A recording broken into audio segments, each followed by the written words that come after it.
Legend. It is May 2026, brand new month. You know what I love about new months? New opportunities for cash flow creation and new monthly candles. So we get to review charts, we get to look at what's going on. And this is going to be a fun, easy, technical deep dive into the markets to simply discuss what's going on, what's moving, and the opportunities that are unfolding in front of every single one of us. Let's get into it. Boom. Now, everyone and their mom knows that we are nice and high with a historic bounce in April. One of the, I think, actually the strongest April of all time, if I'm not mistaken, up 15-ish% in the month of April, which is amazing. So here's the monthly chart. Boom, boom, crazy, crazy strong. Now, the good news is we've been mentioning that for a while, that this was a very, very buyable pullback, March, April timeframe, since we've had previous sell-offs during the exact same time of the year with the exact same president, with the exact same global macroeconomic issues going on, except last year it was tariffs and this year it was the Iran situation. So I feel very, very comfortable that we will go higher. Now, I get it that everyone's out there who is not a bull like myself. They're like, oh, the volume's going down, so this isn't going to work. Well, we've made new all-time highs, and we do not have to have volume increase for the markets to increase. That's the number one misconception. For me, I get it that every single person on earth is looking at this previous resistance as like a buying opportunity if it pulls back. And the unfortunate news is I don't think it's going to be that easy. I really don't. We didn't get it last time that this happened, so I don't think it's going to happen again. The radical part is one of two things happened. Either this is the biggest trap in human history and we just do this, which I think is less than a 2% likelihood. Obviously, I would love for us to retest and just keep going. But since we didn't do it last time, and that's what I'm basing all my analysis on, generally, I don't think we do it this time. So we probably correct more in time than price. And what that means is we do something just like this, where we just kind of slowly trade sideways and then end up going higher. That makes a lot of sense to me. I do think dips are viable for the most part on the broader markets. Obviously, we're very, very high, and we just need to kind of chill out for a little bit. But in general, statistically, based on everything that I'm looking at, we go higher. Let's go look at some individual stocks. First on the list is Alibaba. And Alibaba not really doing that much. Bounced beautifully off the 100 simple on the weekly chart, which tons of people were looking at and trading. So great job, Mike Novak and a bunch of other people who got into Alibaba around the 120 price point. Here's the monthly chart, and we are still below the 100 simple on the monthly. So being below the 100 on a monthly, but above the 100 on the weekly, you can expect just a lot of chop, a lot of sideways action, which is good for option traders. If you like trading Alibaba, you're still obviously below the 100, 200 on the daily. So big resistance up here, big support over here, buy low, sell high, buy low, get ready for some choppiness. Gold and silver. We actually did have a really good pullback on gold and silver. We went down about 21% from highs to lows on both gold and silver. And now that the 200 is kind of approaching, it does seem like for the most part that we should kind of rally out of here and maybe consolidate and start going a little bit higher. I'm not aggressively bullish on gold or silver, and I can easily see reasons where we actually do go lower. But it's in a situation right now, it just depends on what you're in and how you're in it. I wouldn't aggressively be shorting. I wouldn't aggressively be going long. I think it's just in a great spot to consolidate and just kind of hang out here for a period of time. Let it do its thing, and that thing can be, I guess, whatever it wants to be as always. But if I was shorting, I would be shorting on gold around 444. And if I was buying, I'd probably be buying around 400. So, the whole buy low, sell high thing is still happening. If you are playing anything bearish, I do still think this looks like a double top to me. I mean, we're making lower highs. We really are. But if you're playing it bearish, you need to have a little bit of a longer time horizon. So if you're selling stock short on silver, or if you have puts, they're probably June or July, and you're trying to get in as high as you possibly can, because again, the general trend is certainly bullish, and we do have this huge hyperbolic extension of price action that happened. And it makes sense for us to kind of consolidate and ultimately push a little bit on the higher side. But again, in general, there's no real aggressive setup that I see that looks just spellbinding here. Okay place to get into a collar. I know I reached out to a couple of people in the last week, and they were super, super excited about their positions on silver and gold as long as they collared them and just expected a little bit of a die down and movement, just a little bit less volatility. Webull, you know, I think if we're going to do anything cool, this is it. This is actually the time right now. Going into earnings, we have had, or could easily make the argument for some type of wave structure like this. The volume looks great. They're doing some share repurchases. This is a big, big, big volume spike right there. So if we can get above 750 in the next 2 weeks on Webull, that's best case scenario. And I did buy some more shares down here. I have kind of averaged down. So most of my shares now have a cost basis lower than 10, which is nice in most accounts that have Webull in. Volume is kind of starting to do its thing. And here's the monthly chart. So really, really beautiful monthly chart. I mean, you had dramatic selling from 14 all the way to 5. It's a 68% drop. And what I was doing, and I know you guys all know this, but if I would make a profit on a day trade or a covered call or a put sale or something like that, I would, I did pick up some shares of Webull sub $5. So there wasn't tons of days to do that, but March 26th, I bought some. March 27th, I bought some. All throughout early April, under 5, added, and then added some here as well. So now I do kind of have like a pretty firm stop on Webull, which is at 607. And really the kind of, oh my gosh, this rally might not last, stop loss will kind of be here at 648. If we break below that hammer that came in on Wednesday with pretty good volume, we closed above that. So it looks good. Again, daily chart, moving averages are back to looking okay. Weekly, well, you have a high wave indecision candle last week. And again, we did close above the 20. So the 50 is a actual possibility to hit. And the monthly 10 is all the way up there at 815. So it slowly does look like Webull actually has a shot to do something remotely bullish. If I go over and look at a competitor, eToro did have higher highs. It did make it up into the 200 daily, which is cool. We did break above that 100. Now we got a little bit of a flag pattern. eToro's earnings are going to come out, and we're going to look at Robinhood just a little bit. Robinhood earnings weren't fantastic, although they weren't awful by any stretch. And so if eToro can get above this 200, you got this gap that did fill pretty much to the penny right here, this retest gap on really good volume, also with decent earnings for the most part. Here's the weekly chart on eToro. So again, this is a competitor, but very, very similar space as Webull and Robinhood. One of these discount, decentralized type of brokers. Double bottom is here on the weekly chart. So there is certainly some signals that show that Webull could slowly start to recover a little bit. I'm not expecting anything crazy. If we can get back to 10, 11, that's where I'll dump for an ungodly long-term hold that I did a pretty okay job of protecting downside and mitigating risk for the most part. And now we get to see if we can squeeze out of here. All right. Tesla, really, really good formation. I love that we held this candle on April 15th. Beautiful bull volume there. And obviously this was one of those very, very classic moves. 5 buying days in a row, traded into the 200 with earnings coming up. This was a chance to do some incredible covered call sales on Tesla.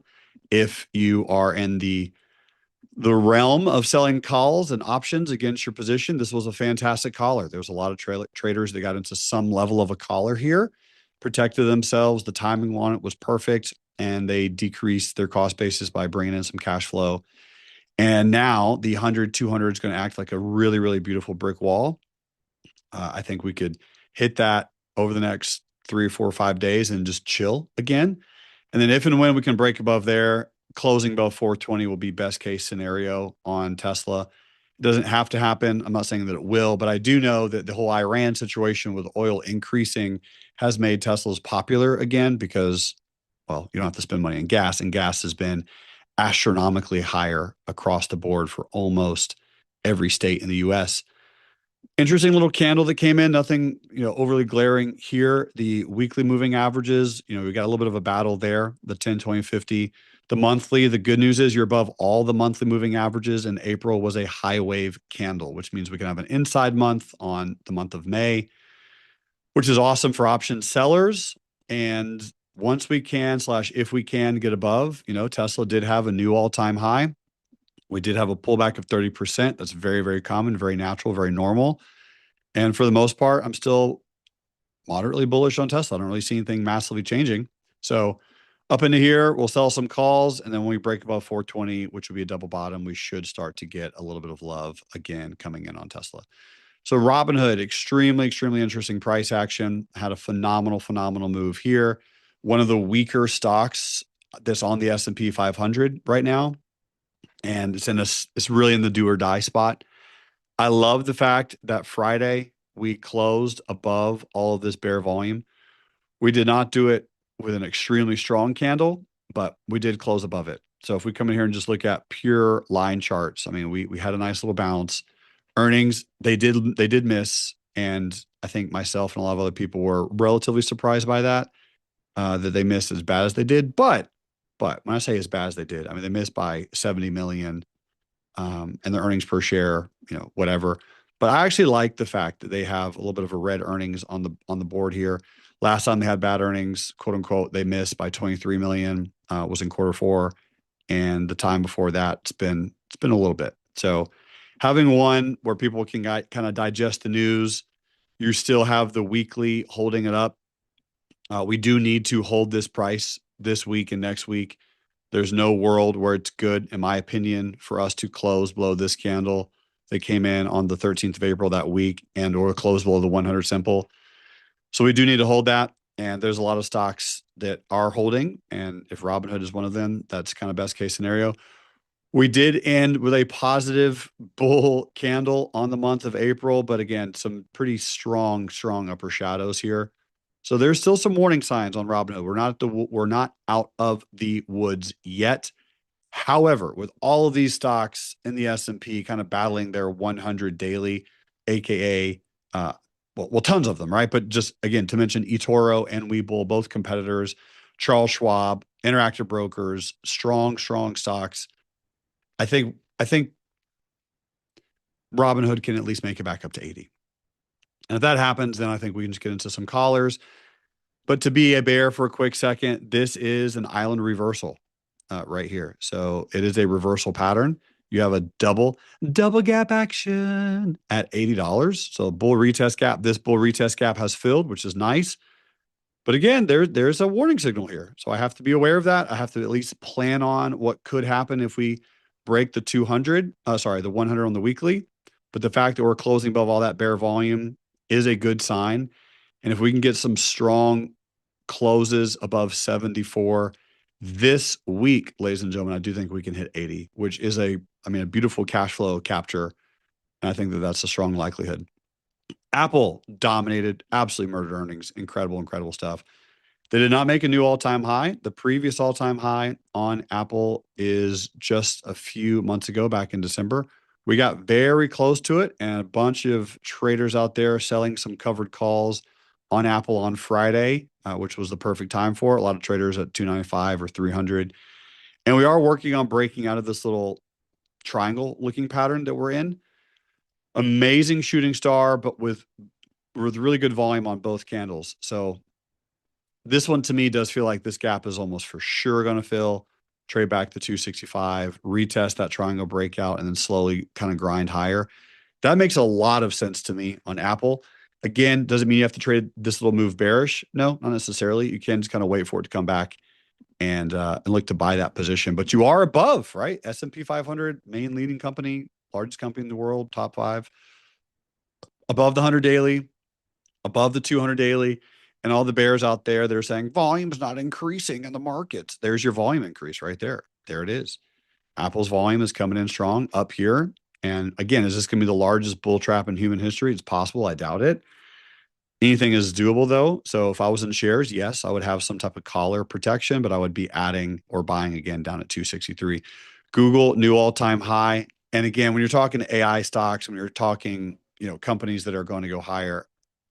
If you are bullish on the internet and you still use the internet, you probably still use Google, and they just absolutely smoked earnings. People forget that Google does pay dividends. It's not huge, obviously, but it's more than zero. And the trend is absolutely just yanking higher. It's incredible. Very, very, very powerful. Buy the dip. Google, this is one of the ones that's in me and my wife's long-term account that we never sell. And we did buy a little bit more Google at 300. I did short the pants off of Google in March. And fortunately, I got very lucky to kind of just play this little bear move there, and definitely did not buy nearly as much as I should have in hindsight there, but I did pick up some on the long-term account. And at this stage, this was a beautiful, beautiful 10 EMA, white candle gapping up, retest off the 100. I mean, just the thing is, if you're a technical trader and you know any of the stuff that I teach or that I review or have taught in the past, I mean, this was a very nice move. Granted, it was fast, but sure, you did have plenty of opportunities that were there based on the gaps, based on long-term averages. They were there, right? Amazon was another one. Amazon double bottomed off the 100 on the weekly. Incredible, incredible purchase level down here. Very, very similar to where it happened last time. I mean, I talked about this recently. Like, again, I really wasn't that terrified. I don't know why everyone was so scared. It's the same president, the same month type of sell-off, right? February into March. We pulled back down to the same moving averages that we bounced off of before. This is one of those times of markets to just really study that if you were terrified and didn't take action, you got to ask yourself why. You have to, because like what did you let scare you from a chart pattern perspective? Because this was a historical run and I did catch a decent chunk of it. And the reality is there was a lot of signals here, like this gap up into this bear candle. That was the first bear candle above the 10 EMA right here. And you easily could have caught that move because that move was also above the 100, 200. Like you could have caught that breakout at 226, that double bottom off of the 100 weekly on Amazon. And so now, very same thing with kind of the rest of the market. Yes, dips should be bought. Yes, trend is bullish. Yes, we've made new all-time highs.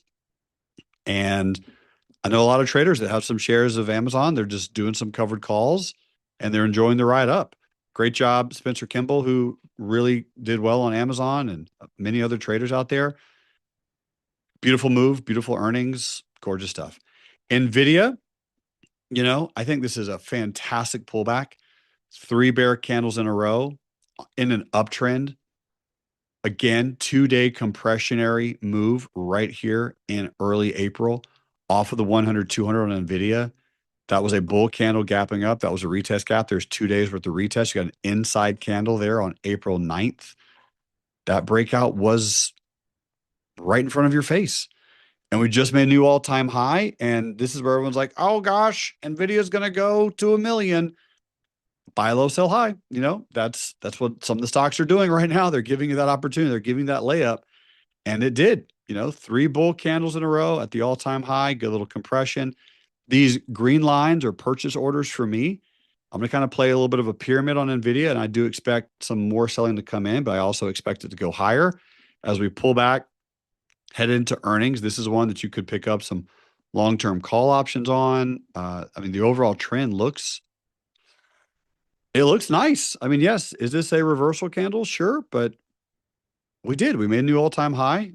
We got a good close. We have a good trend. The trend is bullish. Buy pullbacks. I mean, that's just what it looks like to me on NVIDIA.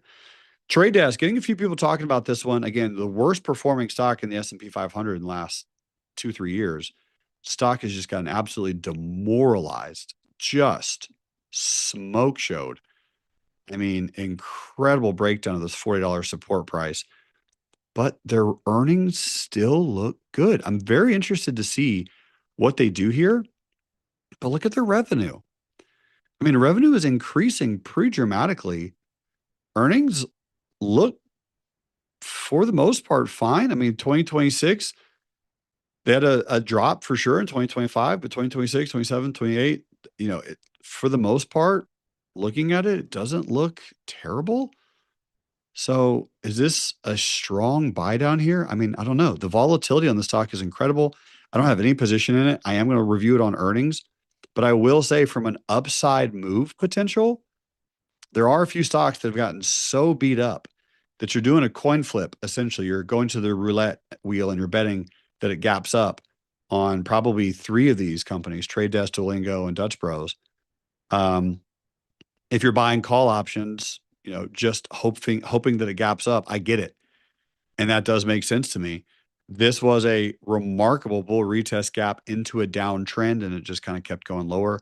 Very, very good chance to pick up some type of protection if you have shares at Trade Desk.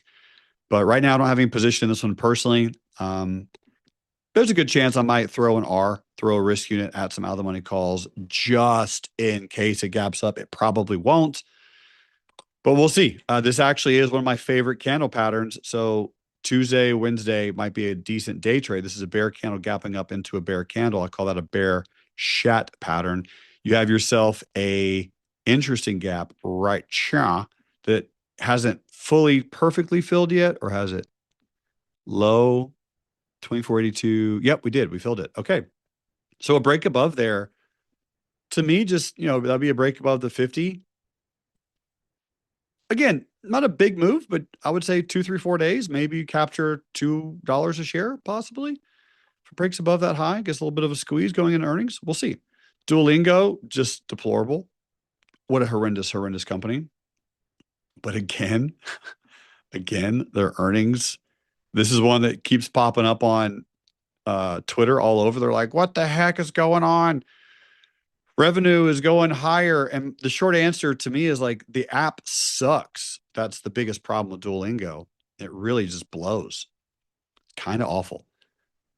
You're not learning a new language on Duolingo, but I see the AI play. I see the AI perspective. I see the thought pattern of like how this can revolutionize education, which is why I was kind of gung-ho on it for a period of time.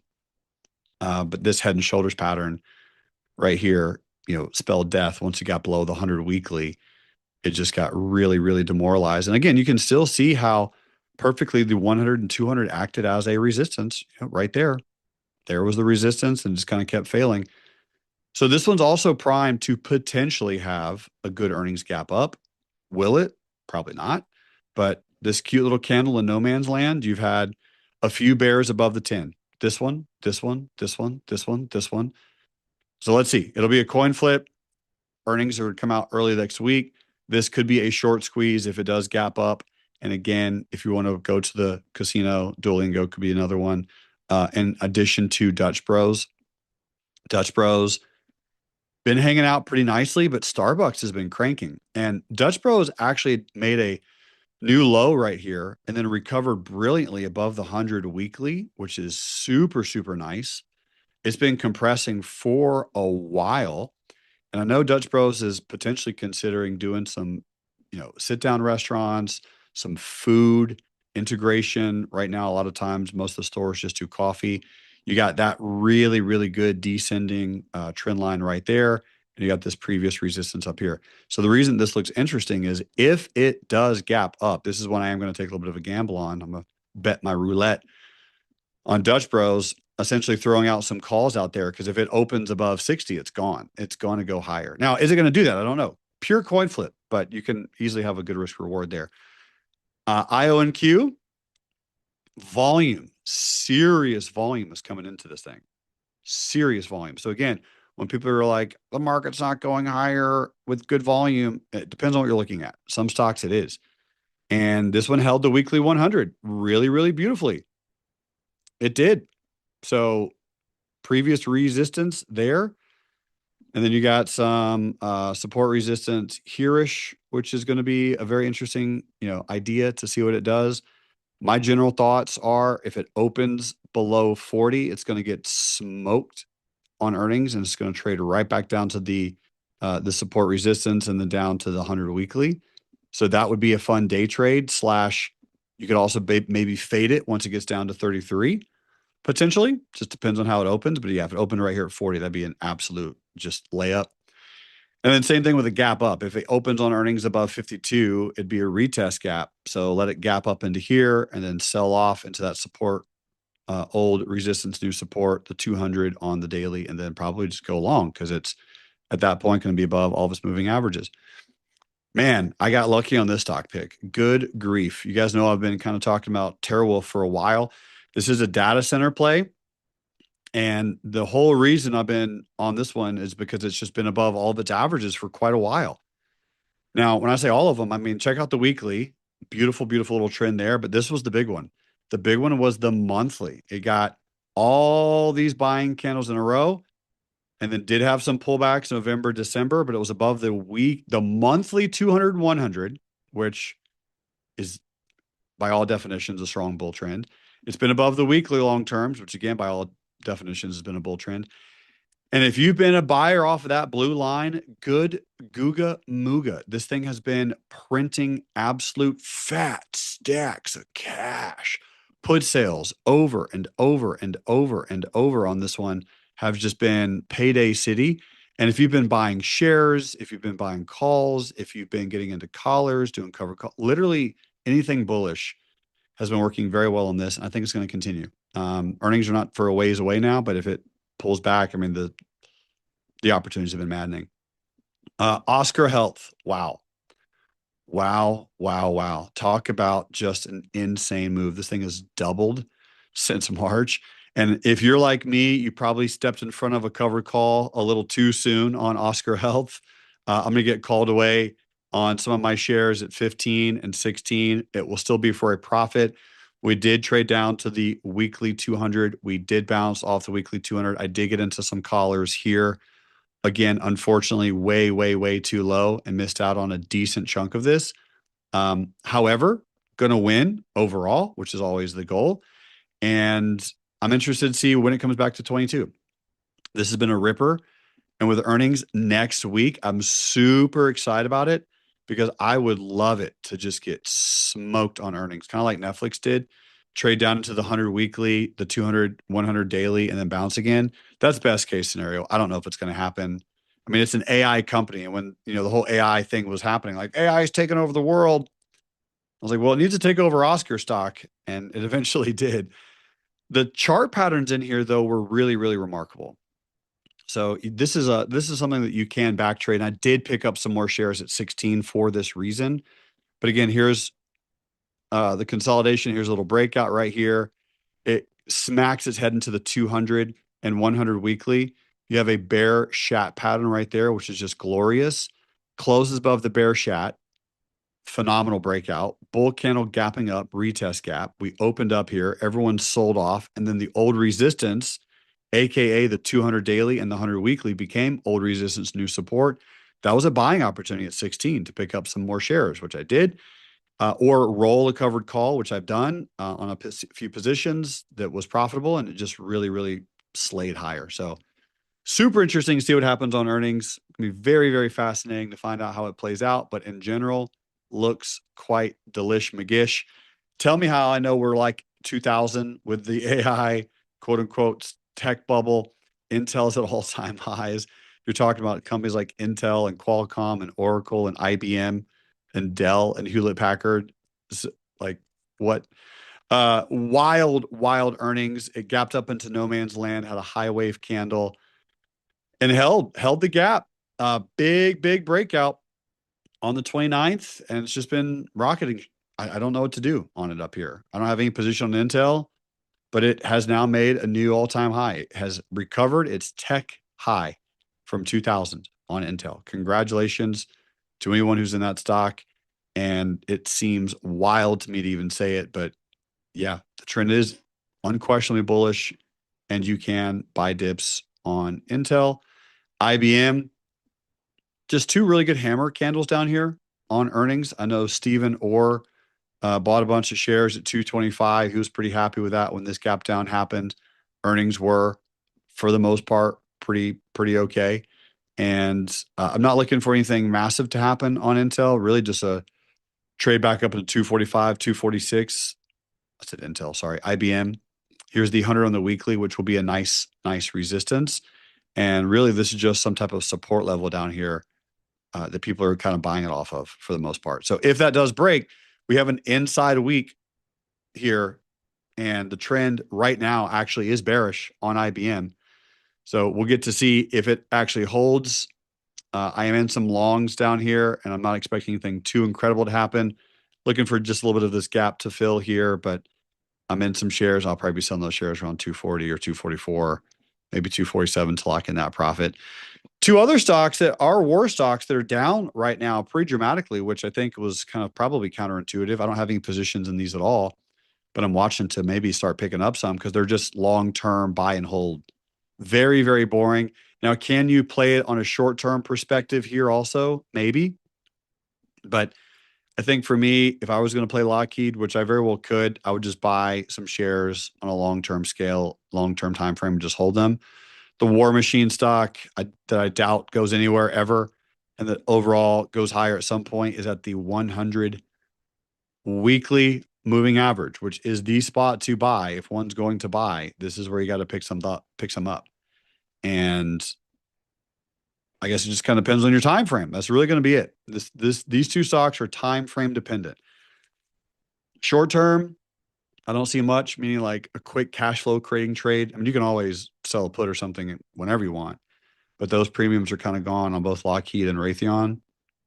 There are double tops on these two charts. And from a technical standpoint, they can go lower, but since they're all war machine stocks, and obviously our president is a big fan of war, can these go higher? And the answer is absolutely. But if it doesn't, I mean, this is a very nice flag pattern. And again, talk about the counterintuitiveness of it. People are like, well, Raytheon and Lockheed are obviously going to go higher because the war is still happening, and Ukraine and Russia and Iran and all that stuff. So if this is a flag pattern and it breaks down, Raytheon and Lockheed can go lower. Raytheon even more so, in my opinion, just looking at this flag pattern. So these can still be short opportunities, especially if the market actually pulls back, aka the SPY. Obviously, these two companies definitely a part of the S&P 500. And sure, you can make some bear money on them. And I guess, again, just from a long-term perspective, if you make some bear money on them, there's a gap in here that's unfilled on Raytheon that could just give you an opportunity to trade down into that price point and then pick some shares up on the long-term scale. Speaking of a squeeze, GameStop, well, it is squeezing. And apparently they issued a rumor that they might be buying eBay, which is nutty bananas. Like, what world are we living in right now? But the cool part is this was a technical Jeremy Newsom 100-200 style breakout that happened. So right here, so check this out. Here's the weekly 100. So we got above the weekly 100, which is this purple line. Keep a really close eye on this purple line. You'll notice double bottom right there, close below the neckline, retest the neckline, which took forever. And it's GameStop. It's obviously an absolute dumpster fire of a company. But you had two high wave bear candles. You were above the 100 on the monthly. Wild. So that's a support. We're above the daily 10, 20, 50. The 10, 20, 50 on the monthly chart. Wild. Back over here to the daily chart. Remember, we were above the 100, 200 on the daily. And then what we did here is you had all these bull candles come in, make new highs, and we got above that 100 on the weekly chart. So these pullbacks were actually very buyable. And Jake Wojastik and myself were picking up some GameStop because the chart looked pretty and we got rewarded. It's always good to be lucky. But there are some meme stocks that are squeezing right now. There's some dashes for trashes that are occurring right in front of our face. About to look at two of these right now. But yeah, guys, keep an eye on GameStop. This actually could squeeze a little bit. I know that sounds insane, but from a technical chart, it's there. It's possible. Okay, Reddit. Beautiful earnings. I did have a strangle on Reddit. If you are still on TradingView, I do have a new TradingView profile just under Jeremy Newsom. I had real life trading, obviously, for a long time, and Tony and the team are now fully using the real life TradingView channel. This was what it looked like at the time to just kind of walk through how I was analyzing it. So this was a strangle over earnings, and you'll kind of notice that I did a bear put spread here, which was buying a put, selling a put underneath. That just creates a little bit less of an expensive spread on the downside, because obviously it could have gapped down for sure. But I've been saying for a while, how the heck is Reddit negatively being impacted by Iran? I have no clue, and it's not. So there was this little flag pattern, whatever you want to call it. something was kind of compressing here, and I know Reddit gaps big over earnings. The last one didn't really have a big gap. So that's kind of, I was like, well, the last two didn't truly have large gaps, but Reddit, whatever, it had a good gap. So I bought some 170 calls. I got absolutely cash printed on those bad boys. When we went into the money on those call options, I sold some calls against it for next week. And so I'm in a fully unlosable position and locked in a couple R's on the Strangle. So now if we break down, cool. If we break higher, cool. I'm also in a bunch of shares, and I have a covered call 175 for next week.